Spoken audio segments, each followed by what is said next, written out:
Hi, and welcome to the 10-Minute Food Truck Training Podcast. My name is Bill Moore. I am a food truck business coach and author of Food Truck 101, Beginner to Winner. This podcast is all about helping you start and grow your food truck business. All this week, I'm talking to Chef Skylar out of Texas. He is owner of 3 different food concepts, and we explore his unique vision for the food vending industry. Today, we're talking about the expectations folks have when they go to a food truck. Imagine what's possible when learning doesn't get in the way of life. At Capella University, our game-changing FlexPath learning format lets you set your own deadlines so you can learn at a time and pace that works for you. It's an education you can tailor to your schedule. That means you don't have to put your life on hold to pursue your professional goals. Instead, enjoy learning your way and earn your degree without missing a beat. A different future is closer than you think with Capella University. Learn more at capella.edu. To know how to cook your grandma's recipe or your own recipe and just cook it versus running food as a business is a totally different day and night. It's like, I like to say to people like, oh, you know what, chef, it's very easy. I can cook. What you're doing is very simple. Pizza is like, I took it, it's very simple. I said, all right. So I give them a real world example. I said, do you know how to drive? He says, yes, I know how to drive. Okay, so tomorrow can you go and compete in NASCAR? Well, we don't know about that. How many advertisements, sponsorships are you going to get tomorrow if you put your hand down and say, let's say you buy yourself a speedster car, and how many people are willing to how many sponsors are willing to bet their money on you because you know how to drive? And that's where people were like, wait a minute, that there is a difference between driving, knowing how to drive, and competing in NASCAR. And that's the same difference in knowing how to cook.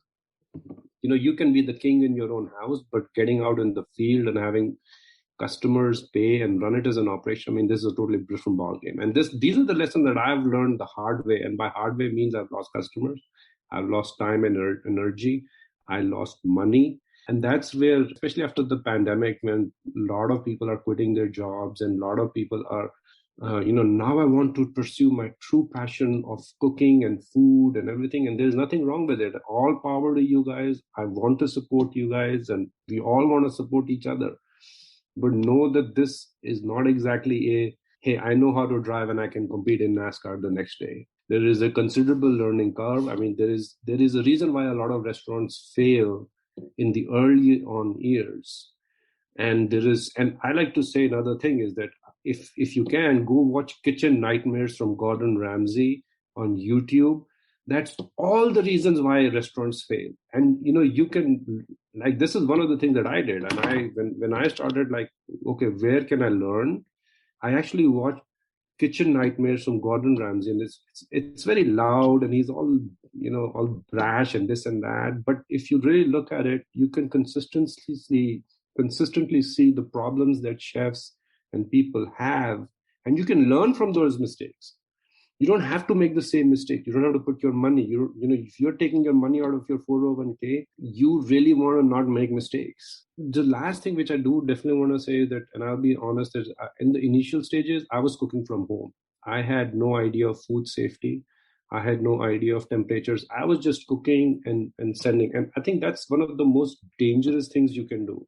I would have my friends, oh, by the way, we bought the food from you. We have catered. We have a guest whose child has a nut allergy. Chef, is there a nut in this?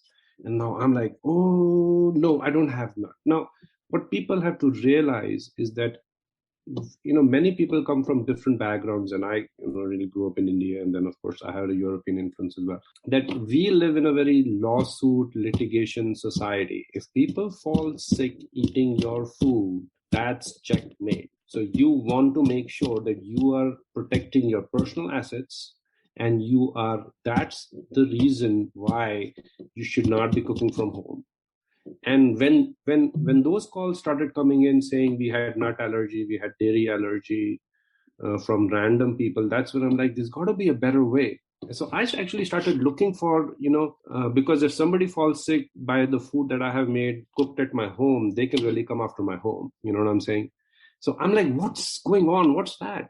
How to get it? And quite honestly, the government, the way we have our certifications, the food manager certifications, how they force us not to cook at home and cook in commissary, it's designed not only to protect our customers, but it's actually also designed to protect us. I mean, we could think about, like, so I went and took my ServeSafe Manager.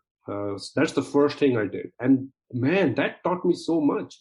That, what are the cooking internal temperatures? To chicken, it should be 165. Beef has a 145 degree F, or fish is 135 or 25, whatever that is, right? So it taught me a lot about food safety. It taught me a lot about how I need to cook in the commercial kitchen to separate my personal from my my professional interest, and certainly it all started falling into pieces. Like having a ServeSafe Manager certification, man, it taught me so much of stuff. And then cooking in commissary. Oh yeah, now I have, and now cooking in commissary not only requires you to take the certification, it also requires you to take a liability insurance, 1 million, 2 million and all that. Oh, wait a minute. That's good. Now I'm no longer having sleepless nights. Now I cannot guarantee that somebody is not going to fall sick based on the food that I have, but at least I am doing my part, at the very least, what the government has mandated. I like to say, many people say, oh, it's the government laws, it's too much. It's too much because it's there for a reason. Right. So I think that's there's just a lot. So that's all. Those are all the hard learnings. Fortunately, till date, nobody has fallen sick. Just as an FYI, I take extra care. But then, that's what it is. I mean, there's always that possibility. If you do the business long enough and serve enough people, you're going to get blamed. Whether you're the problem or not, you're going to get blamed. Because we know from the ServeSafe certification that food illness can take a few hours to as much as a couple of days. Yep. That means something you ate 2 days ago is making you sick, but you're blaming the last meal that you ate. And if they happen to have eaten from my food truck or your food truck, then they're going to blame us, even though we may not be the problem. You're exactly right. You've got to have the insurance so you can have those restful sleeps at night, because it's going to happen. If you serve enough people, it's going to happen. Tell me about what your thoughts are on the food industry, how it's evolving, and what food trends you think are going to end up happening as we come out of the pandemic.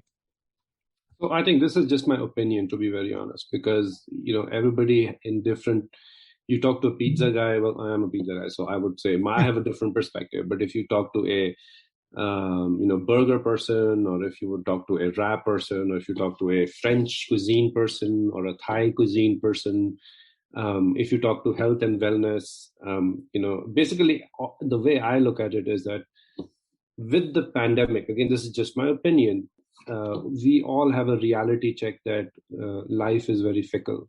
Okay, it's very, very delicate. I have known customers who unfortunately have either in their own relations or whatnot have lost lives because of the coronavirus, right? And so the point is that people are now realizing that, when we did not have the vaccines, right? And I actually have some of my cousins who are doctors. They were like, what, we don't have a vaccine, so what do we do? Well, you should eat food rich in zinc, vitamin D's, vitamin B complexes, vitamin C's, because those are the foods that are naturally allowing to the body to help with immunity to fight the virus, right? So, and of course, I have an interest in it because of my bioengineering background and nutrition science background. So I study a lot of this stuff, right? So there is obviously a huge push on how, we can have, more health and wellness, nutritious foods, and we're already seeing there's like a bazillion different diets. There's the keto diet, the Atkins diet, the Weight Watcher diet, the paleo diet, the 360 diet, the this diet, the that diet. And honestly, I'm losing track of what new diets, the DASH diet. So there is a lot of that. But at the same time, food trucks, I think that there is an increased movement on health and wellness and nutrition food. But I think this is, again, just my opinion, and there are a lot more experienced food truckers. When people go to food truck, they want a unique, exciting food. It's got to be exciting. I was actually at a conference where I actually gave a talk to dietitians out here. I was the only chef who was actually delivering a talk to a group of dietitians. And a lot of these are like leading dietitians from across the country. It was a whole conference. And so the biggest learning that I got from that, and from what other dietitians are saying, that regardless of health and wellness, taste will always be number one. People will always look for exciting, people will always look for new things. And for food trucks, we don't have brick and mortar, therefore we are viewed as a perception of it's not fixed, therefore it is changing. And if it's changing means we are more creative, and as it should be. So we need to be more creative, we need to evolve, we need to offer different exciting things. We cannot be the same mundane things at the brick and mortar, because ultimately we have the flexibility to try out new things. You know what I'm saying? So I think that renewed focus on health and wellness, that's good. But I think from a food truck perspective, people are looking for exciting things. I can tell you right now from my own experience, 9 out of 10 customers are always looking for that delicious gourmet dish that I'm making. They just know that, Chef Skylar is health and wellness. He cooks all good food. So we know that. I've never had a customer come and say, can you give me a food which is rich in vitamin D or vitamin B complex, or give me that salmon, or get me more nuts and seeds because they are rich more in zinc? That's never a conversation. They know that I do it and they have accepted that fact, but I almost never get that. It has to be delicious. It has to be gourmet. It has to be creative. Food truckers our line of business is we gotta be creative, Yeah. So those are some of the trends, I am seeing personally, that, people, and now quite honestly, with pandemic and so many people now wanting to do food trucks. The other day I was driving from my old house to new house, and we just bought a house. I actually saw 3 people towing their brand new food truck trailers. Wow. And it was not wrapped. Right. They had these propane tanks, chimneys, they had a fort, they had these. And I almost wanted to stop them and say, okay, what do you guys want to cook? And this has just happened to me like 3-4 days back. And I'm like, wow. So people, and I'm just hoping that, there is creativity, bring out your creative side. And I think that with so many more people coming in, that, I think what's going to differentiate is your soul, your creativity, your experience, Tomorrow, Chef Skylar and I talk about food truck owners' abilities, and those abilities going beyond just cooking good food. Thank you guys so much for listening to the 10-Minute Food Truck Training Podcast.